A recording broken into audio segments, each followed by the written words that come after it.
12번 문제입니다. 두 개의 주머니 A, B에 1, 2, 3, 4, 5 숫자가 하나씩 적힌 5개의 공이 각각 들어있다. 효주는 A 주머니에서, 소영이는 B 주머니에서 각자 공을 하나씩 꺼내어 공에 적힌 숫자를 확인하는 시행을 한다. 효주와 소영이가 첫 번째 시행과 두 번째 시행에서 꺼낸 공에 적힌 숫자가 두 시행 모두 서로 같을 확률을 P분의 Q라고 하고 P 더하기 Q를 구하여라. 자, 단 꺼낸 공은 다시 넣지 않는다. 자, 그럼 처음에 꺼낸 공이 서로 같을 거래요. 어떤 숫자로 같았을까요? 둘 다 1이었을 수도, 둘 다 2였을 수도, 둘 다 3이었을 수도, 둘 다 4였을 수도 있고, 둘 다 5였을 수도 있겠네요. 따라서 우선 경우의 수는 5가지일 텐데, 그럼 일일이 뽑힐 가능성을 생각해 봅니다. 이 일일이 뽑힐 가능성은 어떨까요? 처음에 효주가 A 주머니에서 1을 꺼내야 됩니다. 확률은 5분의 1이죠. 두 번째 소영이도 B 주머니에서 1을 꺼내야 합니다. 확률은 5분의 1입니다. 순차적으로 또는 동시에 발생합니다. 자, 그렇다면 2가 뽑힌 거는 어떨까요? 처음에 효주가 주머니에서 2를 뽑아야 됩니다. 5분의 1가지. 자, 누구도 소영이도 2를 뽑아야 합니다.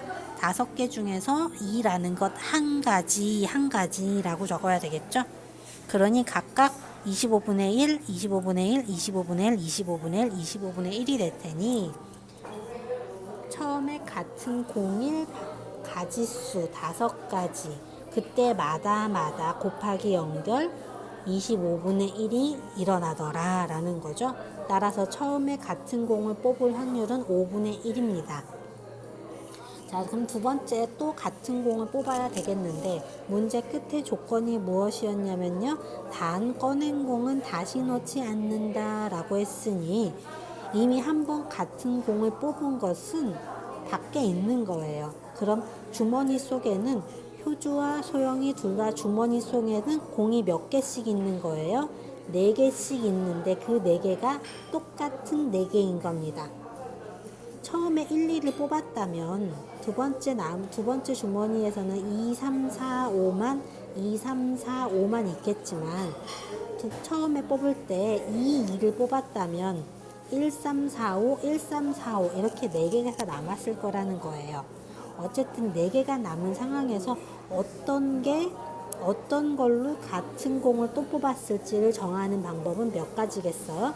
4가지일 거라는 거예요. 그 4가지가 일어나는 것은 다시 1, 1이 뽑히는 방법, 3, 3이 뽑히는 방법, 4, 4가 뽑힐지 5, 5가 뽑힐지 모른다는 거죠.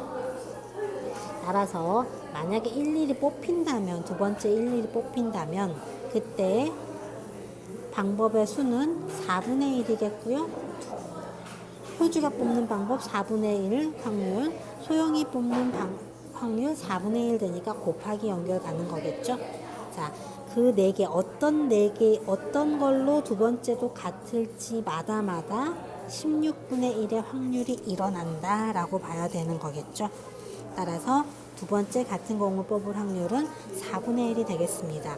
처음에 5분의 1로 같은 공을 뽑고 순차적으로 다시 같은 공을 뽑을 확률이 4분의 1의 확률인 겁니다.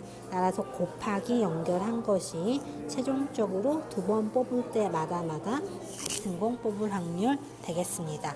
따라서 서로 주어져 있으니 20 더하기 1 해서 답은 21 되는 거겠죠.